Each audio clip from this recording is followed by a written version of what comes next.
Antecedentes del modelo de desarrollo estabilizador en México.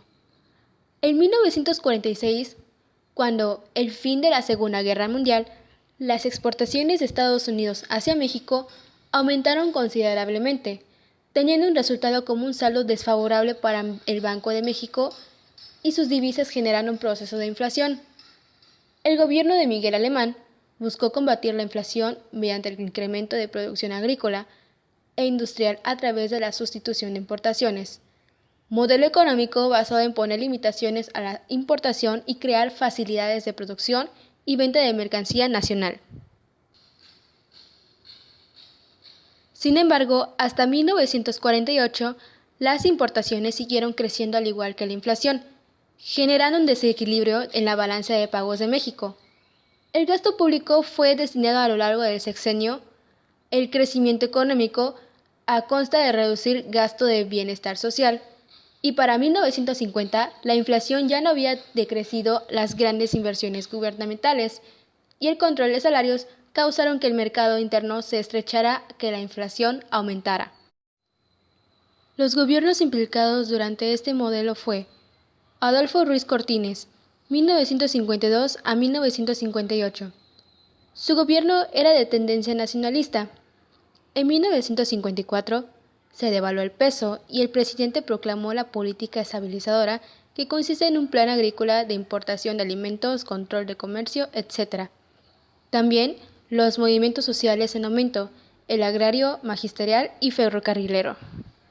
El siguiente sexenio fue de Adolfo López Mateos, 1958 a 1964. Durante su gobierno, la acumulación que se logra sin inflación. A causa de los conflictos agrarios en 1958, su gobierno repartió más de 16 millones de hectáreas. El gasto público se incrementó de un 27%. La inversión extranjera se orientó a la industria manufacturera. La industria eléctrica se nacionalizó en 1960 y la producción industrial creció de un 59.9%. Y por último tenemos al último sexenio, Gustavo Díaz Ordaz, 1964 a 1970.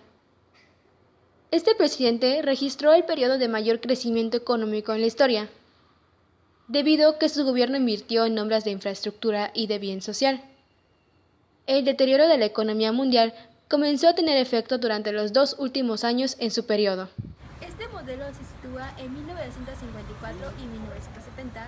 Gracias a esto se le reconoció como el milagro mexicano, por ser una forma de establecer la economía. Para esto México buscó eliminar lo que sería la devaluación y la inflación, provocando que sería un gran gasto en México.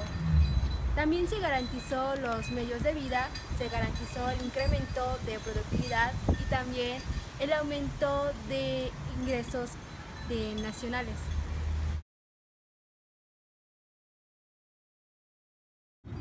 La evolución en esta etapa consta de elevar el nivel de vida de población, sobre todo de los sectores campesinos, obreros y de clase media, y continuar con el ingreso nacional. Acelerar el proceso de industrialización dando preferencias a las industrias básicas. Acelerar el proceso de diversificación de actividades de productos de la economía. Un mejor aprovechamiento de recursos financieros nacionales mediante una adecuada coordinación de políticas monetarias y fiscal y de ejército.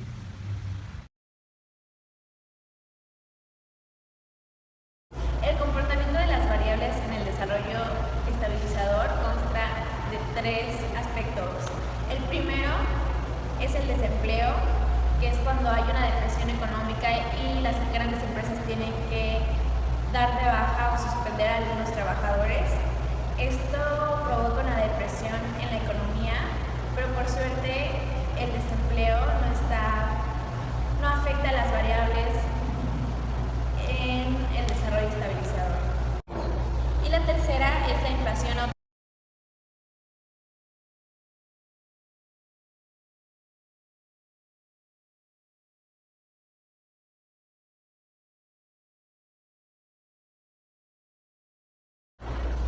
Y la tercera es el mercado bursátil, que es cuando empresas grandes, instituciones, realizan transacciones de productos para que eleven su economía.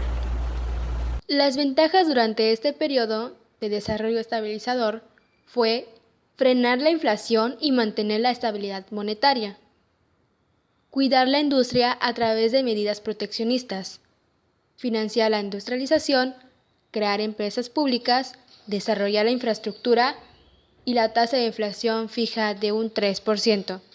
Se mejoró el bienestar y se abrieron grandes tiendas departamentales. Las desventajas durante este periodo fue el olvido del campo, la limitación del mercado nacional. Las empresas no exportaban por consecuencia, no se tenían divisas extranjeras. El endeudamiento, la migración masiva de la ciudad al campo, desigualdad y la falta de oportunidades y desigualdad influyeron en el surgimiento de movimientos sociales. Los movimientos sociales de la etapa desarrollo estabilizador fueron el conflicto magisterial, quienes un grupo del Sindicato Nacional de Trabajadores protestó por el aumento salarial, encabezado por profesores normalistas, los cuales son Otón Salazar y José Pérez Rivero. El movimiento tomó la SEP y se manifestaron en la Plaza de la Constitución. La respuesta de las autoridades no se hizo esperar, habiendo varios muertos y decenas de heridos. El movimiento revolucionario mexicano organizó una marcha exigiendo el aumento salarial y el castigo a las autoridades culpables. Días después se manifestaron en los patios de la SEP y fueron reprimidos de manera violenta. Corte. Acontecimientos fue el movimiento carrolero. En sus antecedentes dice que inició el 2 de mayo de 1958 con la formación de la Gran Comisión pro aumento de salarios. Fue la primera gran manifestación de 28 de junio en el DF, la cual fue reprimida por policías y bomberos. Demetrio Vallejo es elegido como secretario general el 27 de agosto de 1958. Una de estas consecuencias fueron los despidos, paros desorganizados, pocos trabajos bien pagados y trabajadores inconformes. El último acontecimiento fue el movimiento médico, quienes, médicos del INSSSTE, pedían que les pagaran sus aguinaldos y mayor seguridad en sus trabajos. Díaz Ordaz continuó con las políticas sociales de López Mateos y en este periodo se funda la Asociación Mexicana de Médicos Residentes e Internos. Y las consecuencias de esto fue el destierro de huelguistas, estancamiento de búsqueda de igualdad. Las políticas proteccionistas que el Estado impuso provocaron que el precio que pagaban los consumidores fuera mayor y las empresas carecieran de incentivos para ser eficientes y proveer productos de calidad. El hecho de mantener tasas de interés e impuestos muy bajos mantuvo de manera uniforme el ingreso y por su parte el gasto fue aumentando. Fue entonces cuando el Estado reveló el déficit presupuestal. La producción industrial llegó a sus límites con la política de sustitución de importaciones. El campo se hizo dependiente de los subsidios oficiales y no alcanzó a industrializarse. El Estado rompió sus equilibrios fiscales y finalmente la inflación tronó la economía. Después de 22 años, el modelo de desarrollo estabilizador cayó y el país pasó de ser autosuficiente y privilegiado a recurrir al endeudamiento externo.